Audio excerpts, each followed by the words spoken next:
All right, guys, thank you so much for joining us this morning. We're so delighted to have you for the first ever AAEEBL Shark Tank. And this is our first dive. We have another dive planned for this afternoon, evening, morning for our Australian colleagues. I'm Helen Chen. I'm a member of the AAEEBL board, and together with Gail Matthews and Natali, we're so delighted to have you here with us today for this grand experiment, and just really excited to see how this turns out. All right, so I'm going to go through a few logistics, but before I do so, I'd like to introduce our sharks for today. We're so honored to have with us Lisa Donaldson, who is the is from ePortfolios Australia. She's a learning technologist in the Teaching and Enhancement Unit of Dublin City University, and she founded Ireland's first ePortfolio community of practice, ePortfolio Ireland, in 2017. She's also a member of the AAEEBL board and is a partner with us, and we're excited to have her here with us. Our second colleague and friend is actually David Hubert, who's the Associate Provost of Learning Advancement at Salt Lake Community College. He is also a member of the AAEEBL board and former director at SLCC in General Education ePortfolio, knowledgeable about many, many things. And our last shark for today is Megan Mize, who is the Associate Director of ePortfolio and Digital Initiatives at Old Dominion University. Megan, I have to say, is one of the most creative people I've ever met in the ePortfolio realm. If you have any questions about gifts, be sure to ask her. We're already thinking about what our next iteration of Shark Tank might be, and will most likely include gifts of some kind. So stay tuned about that. Now, again, our MC for today is my good friend and colleague and co-collaborator on this whole adventure, Gail Matthews and Natali from Northeastern University. She's going to be our MC for today. And we've actually put in some fairly strict rules here. First of all, because we want to really make sure that everyone gets a chance to present or pitch, and that also all of our sharks have also an opportunity to respond as well. Each person will be giving a 3-minute pitch together with a Google slide that they've prepared. And each of the sharks will have 2 minutes each to offer feedback and suggestions. Again, in order to, we'll be monitoring the time very closely, and there will be a sign that things might be circling in the water around you, and it's going to sound like this. Did it go? Yeah. Did you hear it? Not really. Can you try it Not again? really. Yeah. Okay. Yeah. We'll try it again. I don't see how much closer I can get this. Okay. Let me eat the phone.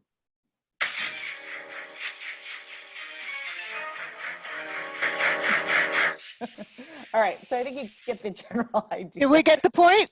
Yeah, we'll try Okay. it. Maybe it works, maybe it doesn't, and so on. But the bottom line is this: make sure you stay on time. Now, we really want to encourage all people who participate or who are listening in today, joining us for this Shark Tank, to offer your additional ideas, reactions, resources, and so on. So please put them into the chat.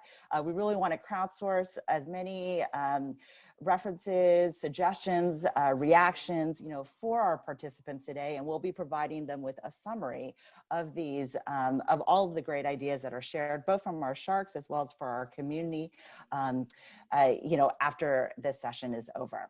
So with that, I'm going to go ahead and turn it over to Gail to lead us forward. Okay, all you sharks and fishes. First up, we've got Brandy Gilbert, and she's going to talk to us about coaching conversations in an internship setting. I want to be short and sweet to give most time to Brandy. Take it away, Brandy. Thank you. Okay, hi, I'm Brandy Gilbert at IUPUI. We are an internship program connecting sophomore and junior undergraduates with on-campus internships during the academic year. These opportunities are hosted by faculty and staff in our life and health sciences programs and hospitals. Because of this, they are often in bench and clinical research-related settings.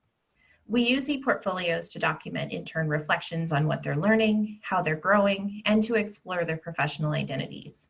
Historically, we've done a poster session at the end of the year and switched to an ePortfolio showcase this spring. We will continue this model, encouraging posters or other relevant artifacts within the ePortfolio itself.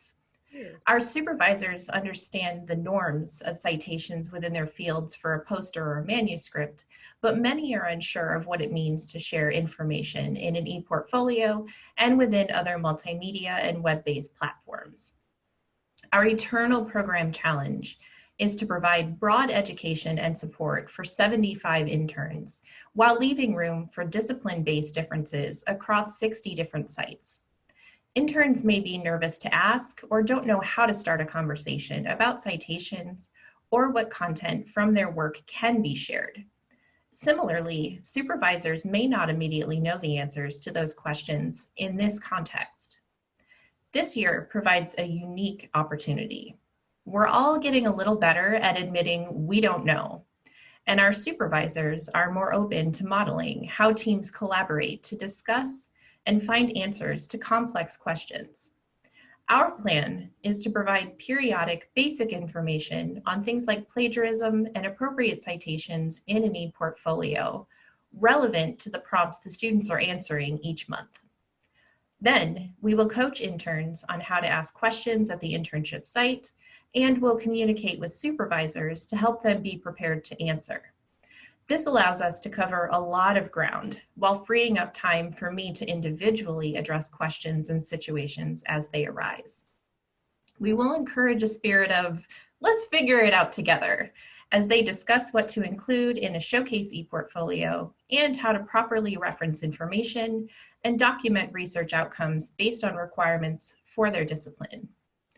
We would love your ideas on preparing students to do this well, any bite-sized trainings on citations and attributions, and your thoughts on making internship supervisors our partners in figuring this all out together. That's great. Thank you very much, Brandy. And now we're going to turn it over to our panel. Just keeping in mind that we may be sharks on the top, but we're also trying to help each other. And so we're going to be both sharp and soft with this little goldfish. And first up, I would say, Lisa, what are your thoughts? Firstly, thanks, Brandy. That was a super presentation and well within the time, so well done, and I'll try and do the same.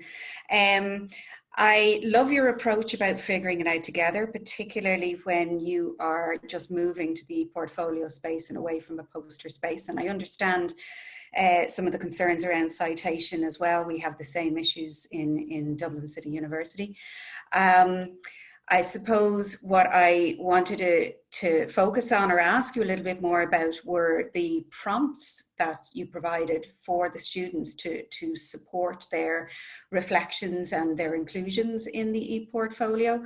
We certainly have found that providing templates in our ePortfolios with scaffolded prompts on a monthly basis, because our students go out on internship and they are required to do learning diaries or work placement diaries while they're out there to document the skills that they're gaining.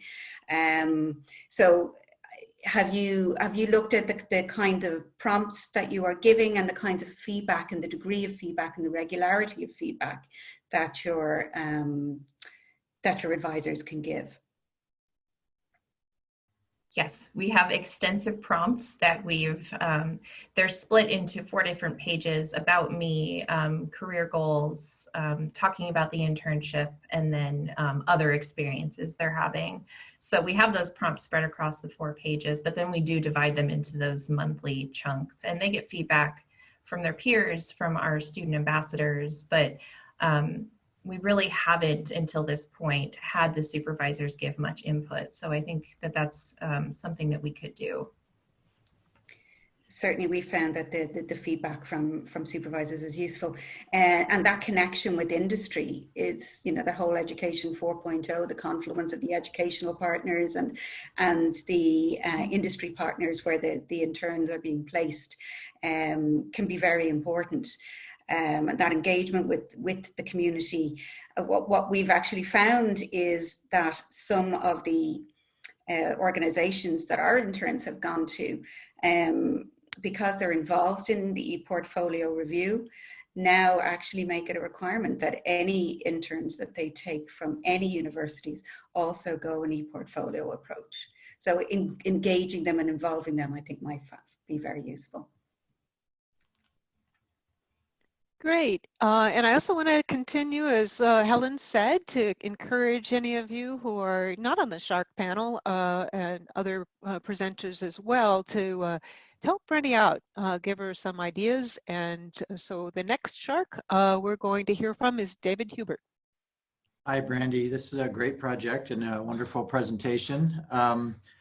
I too was going to focus in on the prompts. I was going to suggest prompts at upload for students, but it sounds like you're already there. I'm wondering then if the faculty and the interns and the intern supervisors, if those are different people from the faculty, I couldn't quite tell, if they could annually collaborate on a brainstorm of a set of prompts or checklist for what students should be uploading and reflecting on. Maybe in this case, it might be nice to reinvent the wheel every year and have the new cohort come in and brainstorm with faculty about the kinds of things that they should be putting in the ePortfolio, the kinds of things they shouldn't be, and how to ask the right questions. And then the other suggestion I was going to have, you asked the question of how do we address the tension between less formal reflective writing and technical writing. Two ideas. One is a clearly demarcated template where those sorts of writings are clearly listed. The other thing was maybe an annotated example portfolio where you had a former student's work, if you get their permission, up there, and then some sort of call outs or hyperlinks that you could show, this is what the student is doing here and look what she's doing there and that sort of thing as a guide to incoming students. So those would be my suggestions. Great. And finally, from our third Shark, we have Megan Mees. Hi, everyone. I am trying to paste my long notes, and I'll do that in a second because I had a lot of thoughts. Brandy, this is a great project, super timely, I think. And once I figure out why the paste isn't working, you're going to have a lot of notes in the chat. And I think the previous two Sharks actually hit on a few things that I was thinking about. I actually wanted to answer some of the questions you had in the application. And like David said, I think models and portfolios here is really helpful, but I also find sometimes the most insightful is when people see an ineffective model compared to an effective one and having them kind of articulate why one is working better than the other. And those can be really helpful exercises you can do asynchronously or even synchronously, because you asked about scaling up with faculty. And we find that those are a great way in. And also talking about, I know David mentioned a checklist. And I also was going to suggest a checklist about digital ethics to give to students. What are common ethical issues? Like I've heard people talking about copyright, but depending on the internship that they're in, they may expose vulnerable populations, or they may be inadvertently sharing records that they shouldn't be sharing, things of that nature. And so what's nice is that you have a faculty and staff network that you could potentially crowdsource discipline-specific ethical issues and thus create checklists that are both general and then really targeted to the field they're in.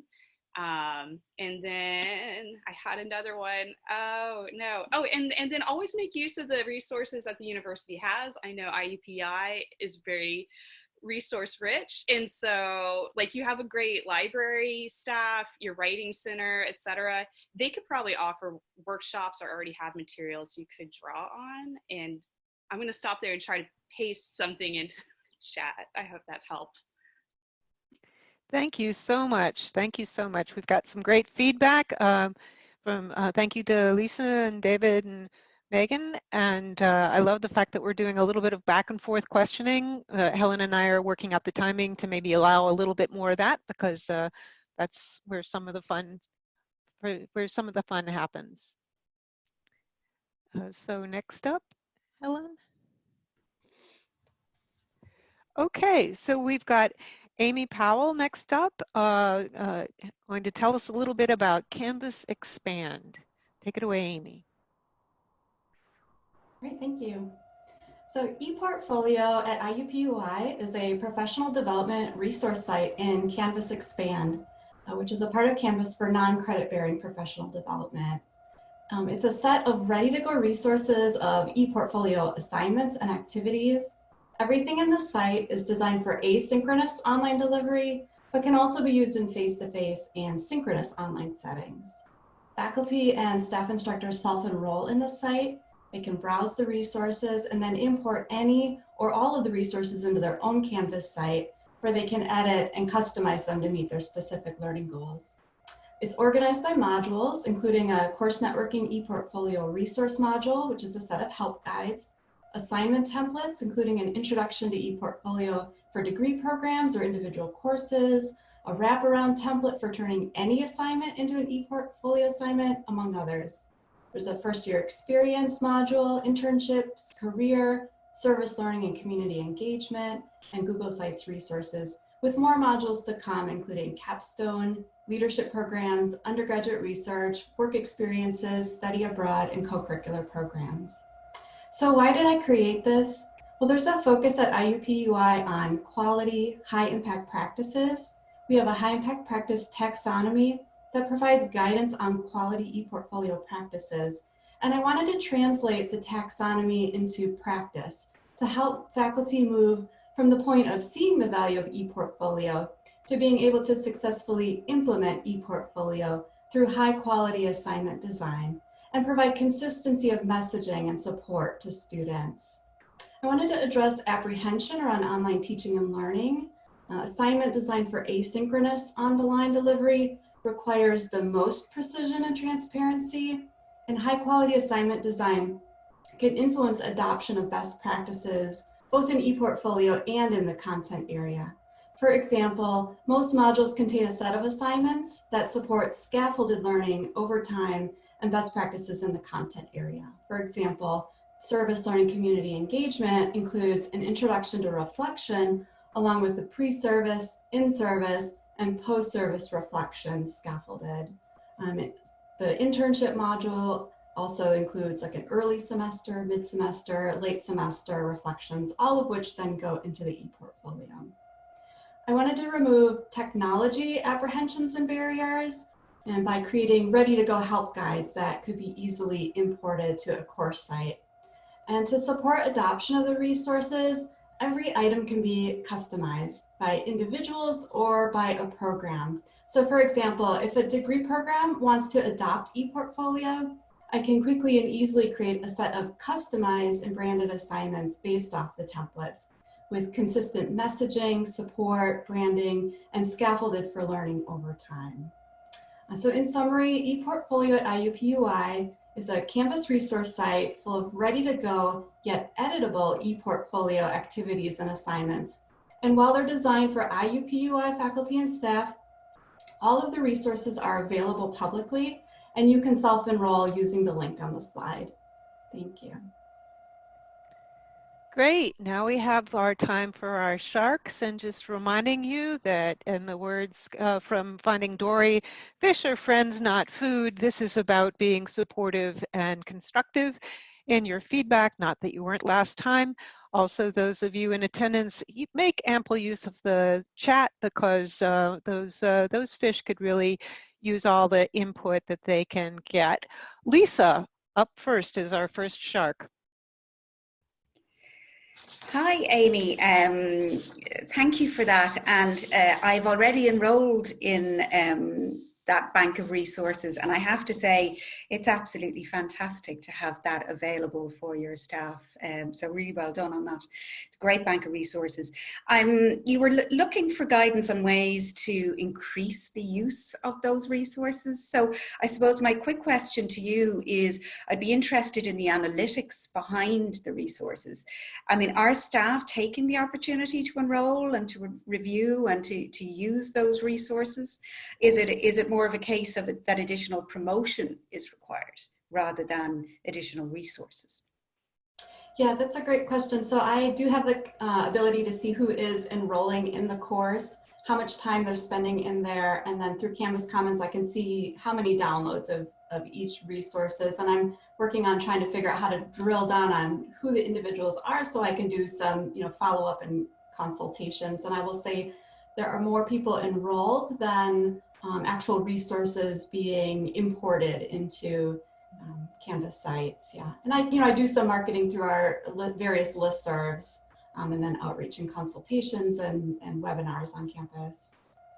Because a suggestion would be, I mean, if you're finding that, you know, that the message isn't getting out there that these resources are available, couple of ideas. I mean, in DCU, we really rely on the what's in it for me approach. And we look at trying to provide examples of why this is good for you, useful to you. Is it going to save you time? Is it going to improve your assessment practices? Will it support research? Well, you know, if you can give a reason for engagement with resources, I think that finding a hook, excuse the pun, given we're in the Shark Tank, finding a hook will prove useful. With regards to something you mentioned about what's missing and what could be added to your bank of resources, and it kind of comes back to a suggestion from the last pitch, is exemplars of the completed templates might be useful to provide a visualization of how this would look, and that then could be shared with the students as well to support them. And just one final piece, ePortfolio can be a very creative medium. There's a lot of flexibility with regards to the type of media that can be embedded. So perhaps include additional video resources or more infographical type resources that might be engaging for staff once you get them there. Great, thank you so much. Okay, so we have our next Shark Up with David. Take it away, David. Amy, this is awesome. I copied the link and sent it to several people on my campus as an example. So thank you very much for that. Two suggestions. One about increasing the use of the resource. I'm not sure how things work there, but courses here have to come up for curricular review or recertification, especially if they're gen ed courses. So that might be an opportunity to have faculty who teach those courses enroll in this experience as part of that recertification.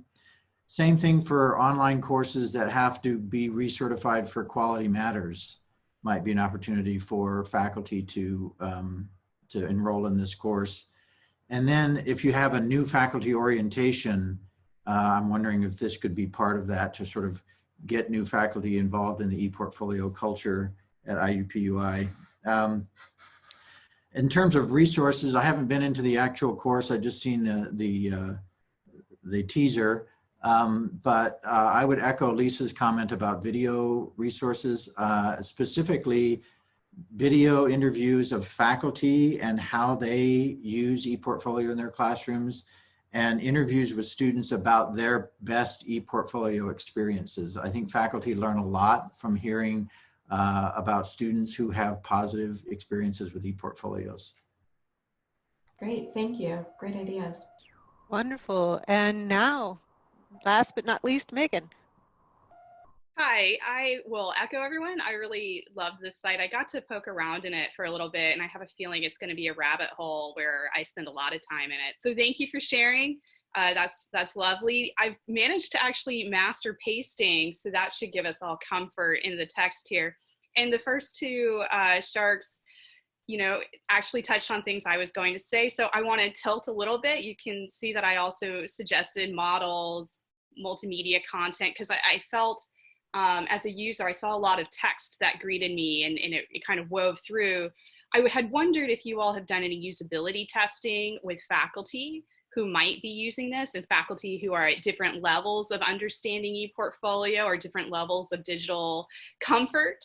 And the other thing I thought about was it would be interesting if this had some sort of interactive element, even if it was as simple as the ability on each page for someone to ask a question or ask for help customizing, because a lot of times it can be difficult for people to envision what a thing might look like for their particular aim. So having something like that would definitely bump up the WIFM, the what's in it for me, because then they can have some human interaction that goes on with all this really rich resources in here. But I love it. Great, thank you so much. Great ideas. Okay, so we're ready for our next pitch. With that, we're going to hear from Robin, and the hashtag MTechMOOC. Okay. Thank you, everybody. Today, I will share with all of you information about the State University of New York Exploring Emerging Technologies for Lifelong Learning and Success project. For short, we call it MTechMOOC, and that is also our social media hashtag. And this is a discovery learning opportunity to explore and reflect on innovative and creative uses of emerging technologies. It's targeted to a broad audience of college students, faculty, and also current and career-seeking professionals. So basically anybody from across the globe who has an interest to keep pace with the constant evolution of technology is encouraged to participate. Through this course, you build lifelong learning skills and the 4 C's of 21st century learners: communication, collaboration, creativity, and critical thinking. And participants learn about the value and implications of using freely available emerging technologies for both their personal and professional growth. MTech has 2 associated parts. The MOOC is available through Coursera, and it provides a supportive learning community. We also have MTech Wiki, which can also be used as a standalone resource, and it has about 500 socially curated, freely available technology tools, tutorials, and resources. So the process to go through the project is that you would participate, read, and view the course materials in the MOOC. You then complete hands-on discovery exercises as you explore the wiki tools and resources, searching and sorting based on your learning objectives and your needs. The final step is to create and share artifacts that you manage to create through the tools that you explore, and share a personal reflection through your portfolio. Our Shark Tank proposal requests collaborative partnerships. We have a page on the site under the home menu that lists a few ways that you can all become involved or provide some assistance. You can either become a participant, just share info about the project. We would love to have more mentors in the community. And we would love to find some new partnerships to help us find some grant funding and conduct some additional research on the project. Just to reiterate the URL for the project, it's suny.edu/mtech, EMTECH. And we've had about 20,000 participants in a little bit more than 2 years from across 150 countries with 500 completers, and we've issued over 2,000 badges. So I just want to say thank you all very much for your time, and myself and colleagues from across SUNY who've helped to create this would really value your input. So there's a few on the call with us here, so thank you. So we're ready for our sharks, and just keeping in mind that Helen's taking care of things and looking at what people are saying. We're saving the chat, so you can just let this advice wave over you. Just enjoy the flow. And so we want to have our first panelist, our first shark, Lisa. Share your thoughts with us.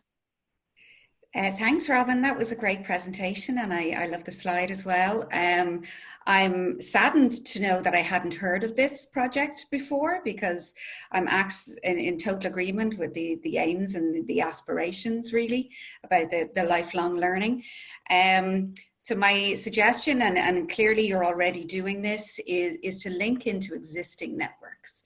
And I think through the likes of this AAEEBL annual event, this really is now a global event, because we've got linkages across Australia, into Europe, across the US, and it's linking in and connecting with those communities of practice globally that's going to increase those numbers even beyond your 20,000, which is really pretty incredible to have those kinds of numbers.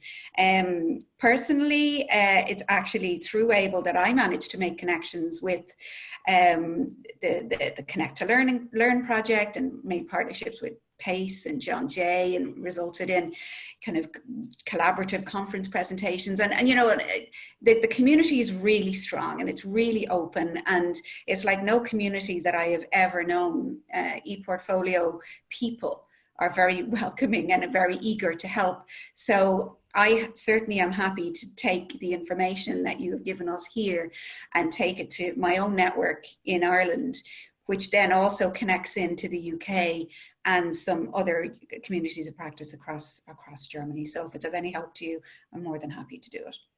Thank you. Thank you very much. And next up, David. Well, Robin, this is fantastic. You know, as somebody who for the last 7 years has had his own personal ePortfolio, actually called Lifelong Unschooler, that's focused more on my readings and my experiences than educational technology, but still it's something that's near and dear to my heart.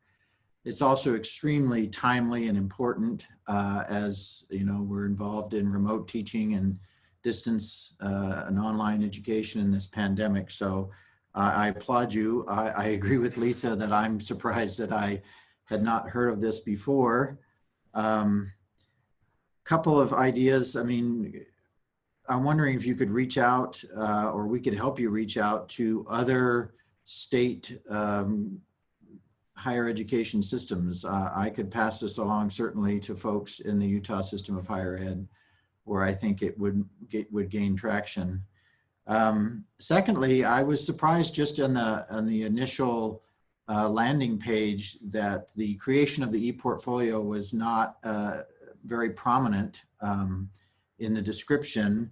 And I'm wondering if you, and it's also text heavy, and I'm wondering if you couldn't put a testimonial there, just a 1 or 2 minute video clip from someone who received the certification and how valuable it was personally and professionally to him or her.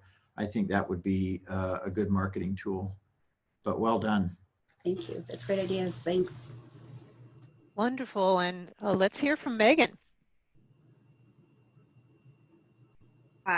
Again, beautiful project. I'm definitely going to spend some time looking through it. I got that pace down. So I had a couple of different thoughts. You know, this is a project that's clearly far along when you're got 20,000 participants. But one of the things I was wondering, and I need to explore, a question I had for you, because you have this emphasis on communication and collaboration.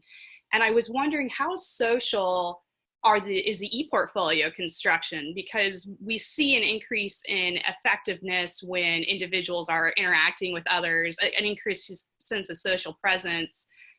And so I didn't know if you all already do things like small cohorts who are looking at one another's portfolios and giving formative feedback throughout this MOOC. You know, that would, I would assume, lead to some retention and completion rates going up.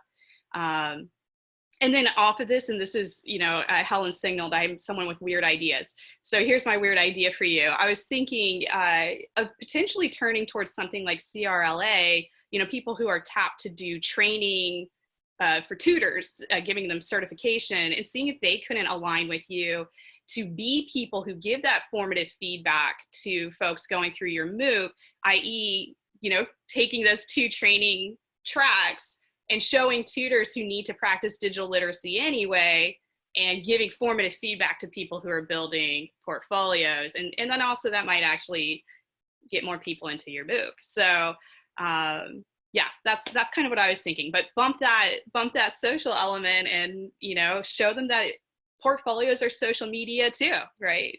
So that was kind of it's a lovely project. Thank you all. Wonderful advice. Thank you.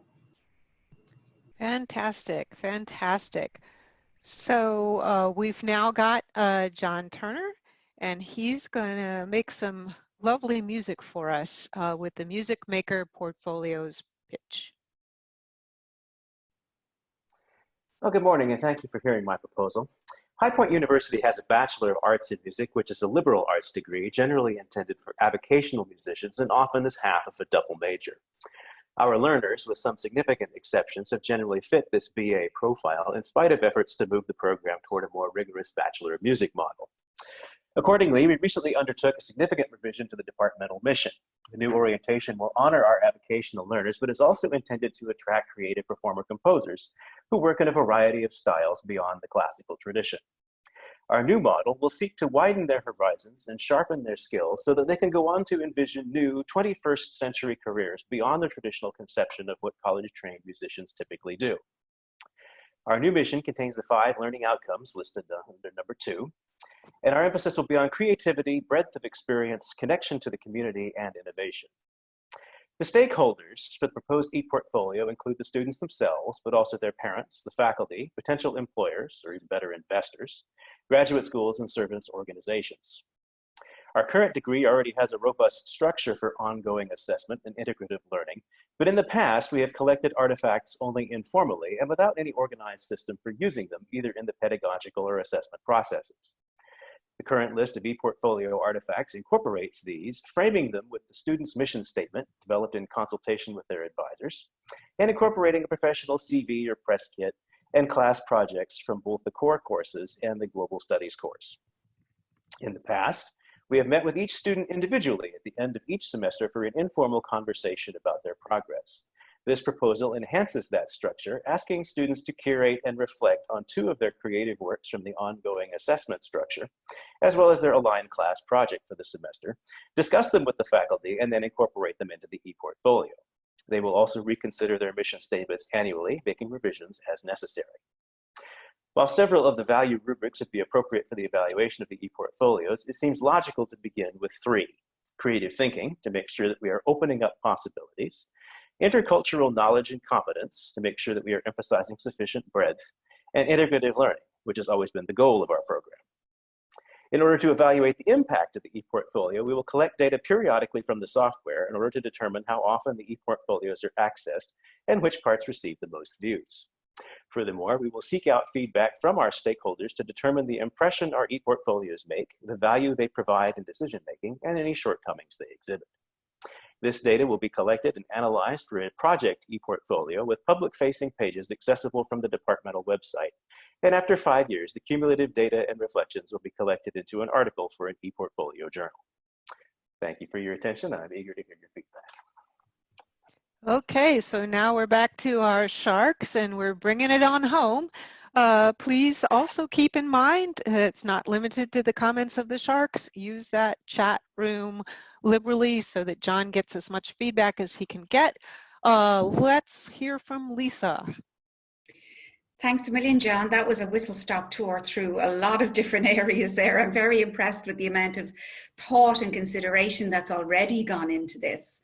And I think we met at a previous session over the last couple of weeks, didn't we? Yeah. Your desired feedback was around a couple of areas, specifically faculty engagement.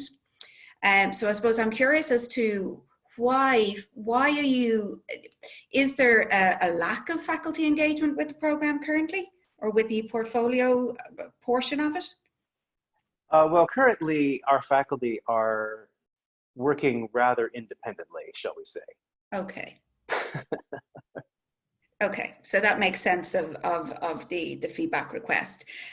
What we found, we have used in DCU, we have used ePortfolios quite extensively in a number of our music programs, and they have typically been led. They are pockets of excellence almost, but what we found is that 1 or 2 of our lecturers in this area have really come forward and stood as ePortfolio champions.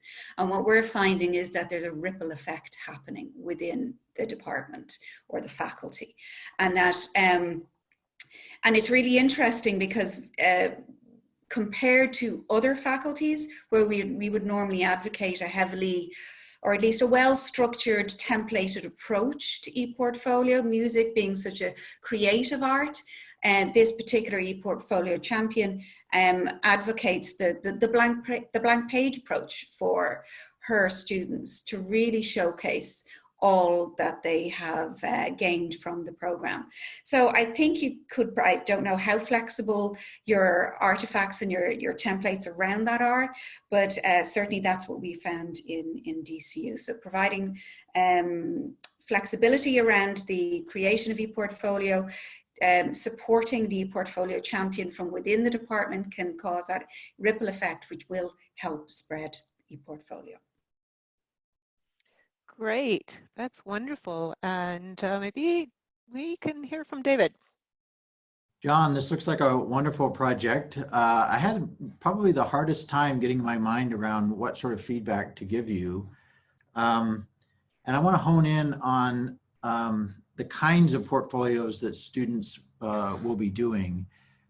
When I look at the slide and the artifacts that it looks like you're calling for, I get the idea that you're intending for this to be a showcase portfolio. But in the pitch, it talks about students reflecting on their work and their progress, which sounds like it might be more of a developmental portfolio. So I'm wondering if you've come down on one side or the other on that, or if discussing the possibilities or the tenor of the portfolio with faculty would be a way to engage them in the project. I think yes to all.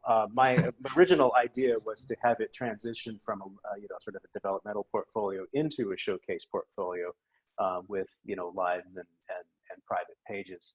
But certainly this is not going to go anywhere without a thorough discussion from the faculty, and there might be strong opinions one way or the other.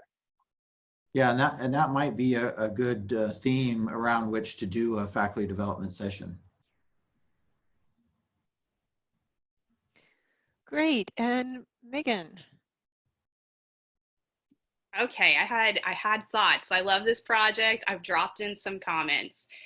So my first thought is it might be useful to you to have a small group of students pilot and model what you are envisioning, and then draw in some of those faculty peers to give those students feedback as they're going through this process. And that can be a semester's effort. And then really harnessing those folks' insight, they could give a panel where they talk to the department, both as students and faculty, what was hard, what surprised them, what did they like. We've also recorded people doing that so that they don't have to keep being our show ponies over the year because they get tired being the advocate. So you could also have, again, student and faculty voices. And then that gives you models that you can put out there for students to look at and for faculty to aim for. And I think doing that starts answering your question about how much structure.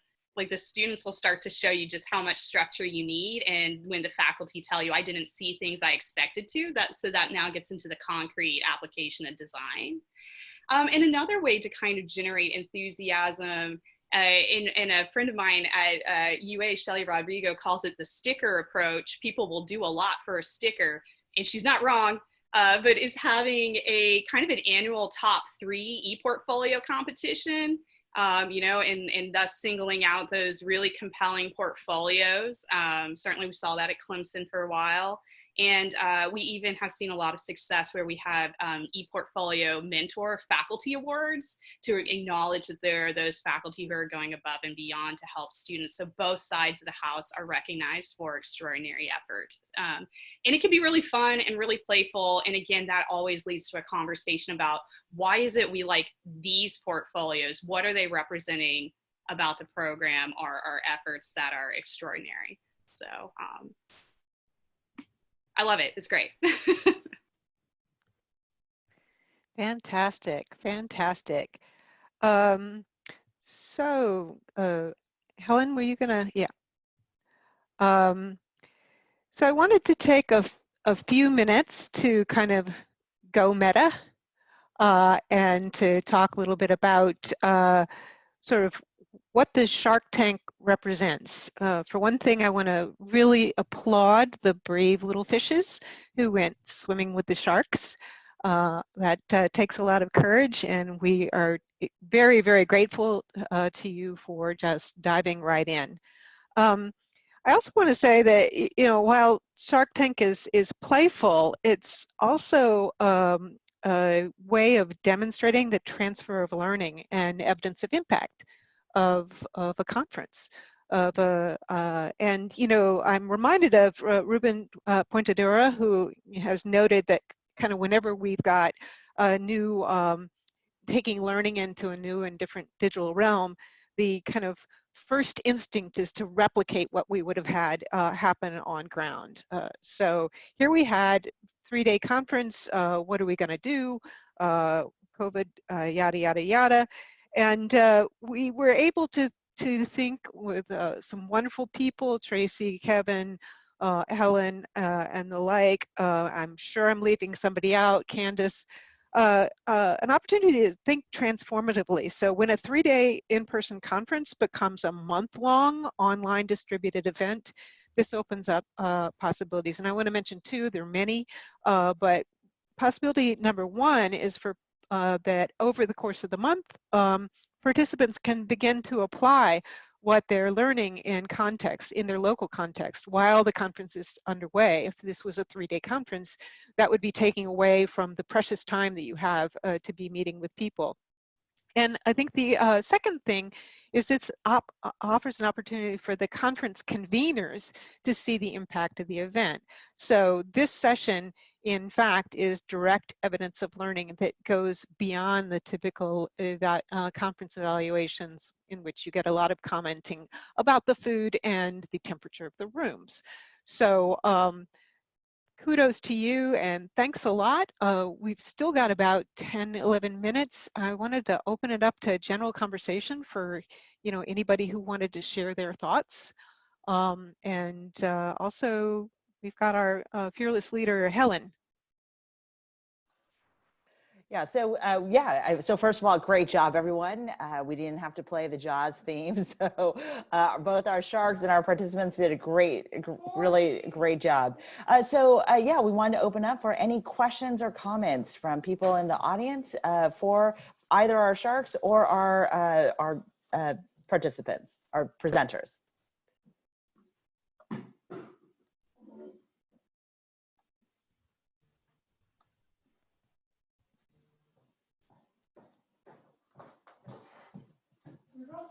I have a question. I was wondering, in the different examples that were shared, has there been, I think besides the music example, has there been other disciplines that are gravitating more towards your projects, and are any of them a surprise focus, and what might be the reason for that?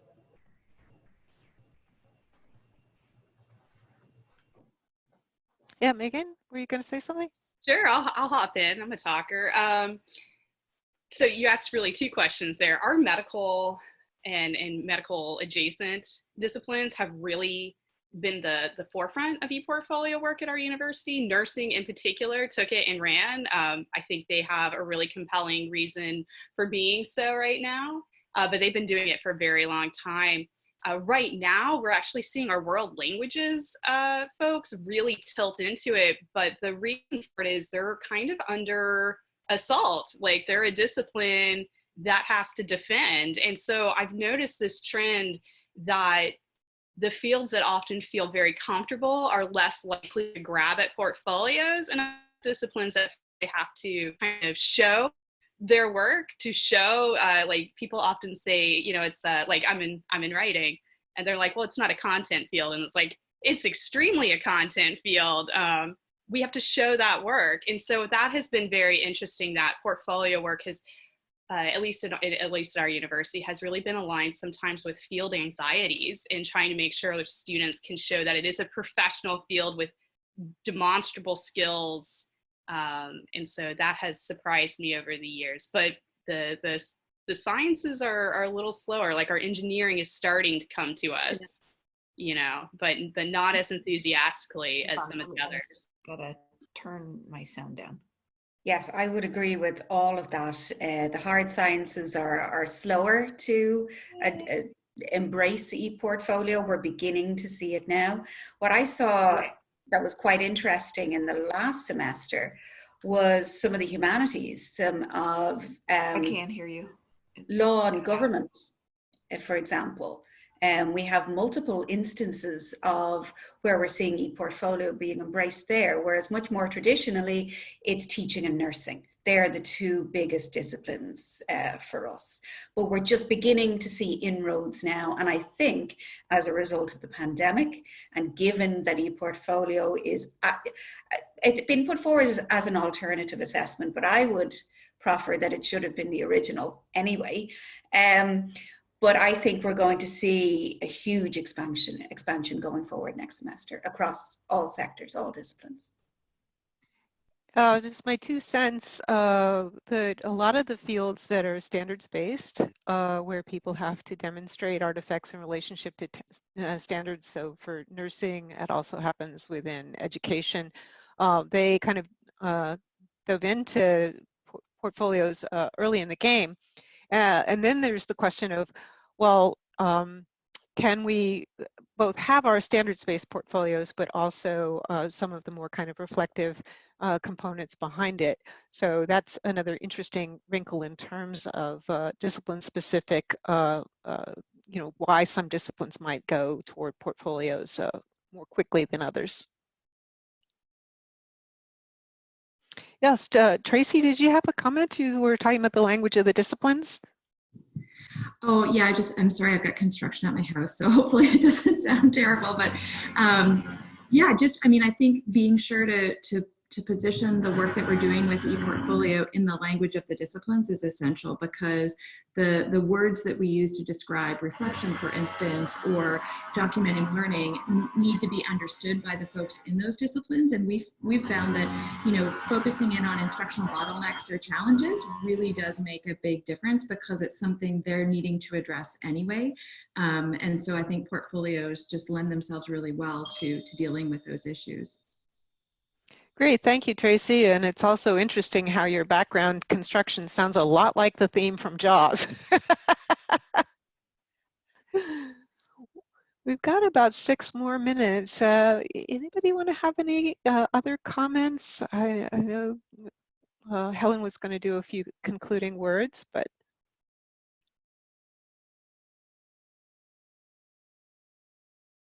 So take it away, Helen. Okay, great. All right, so I'm just going to share one more slide here as we wrap up. So again, thank you so much to all of our presenters. You guys nailed it, as well as our sharks. Everyone stayed on time and, and really did a really fantastic job. We are so, or should I say, fantastic job. Yeah. Alexi and I have been going Those hammered sharks nailed it. Exactly. So wonderful. Okay, so I did want to mention that we are having a second dive today with a new set of presenters and a new set of sharks as well. So if you'd like to join us, I've put that that link to register, and it'll be at 4:30 Pacific, 7:30 Eastern. On Friday, we will be announcing our winners from the Shark Tank, and so you can register for that Friday session. That will happen. It will be the last closing session that Tracy will be facilitating. So I've put that link in there as well. So please join us. You do not have to be present to win. And I see Megan's cat there, which is awesome. So yeah, please join us as we kind of wrap up this month of AAEEBL and ePortfolios. Again, the conversations have really on the Slack workspace have really been fantastic. And it's great to see some of you who've been there in Slack also with us here today. Here is the link as well, for joining the Slack conversation. And I think that will be ongoing. We'll keep that going for anyone who has any follow-up questions, comments, as well as suggestions. Again, this is a brand new format for us, something that we just tried out that Gail and I have been sort of working on and cooking up and everything. And so we would appreciate any feedback you have. Feel free to contact me, with any questions, suggestions, ideas, things you liked, things that you thought could be better and everything. I've put my email into the chat, so we would welcome any thoughts that you might have to share.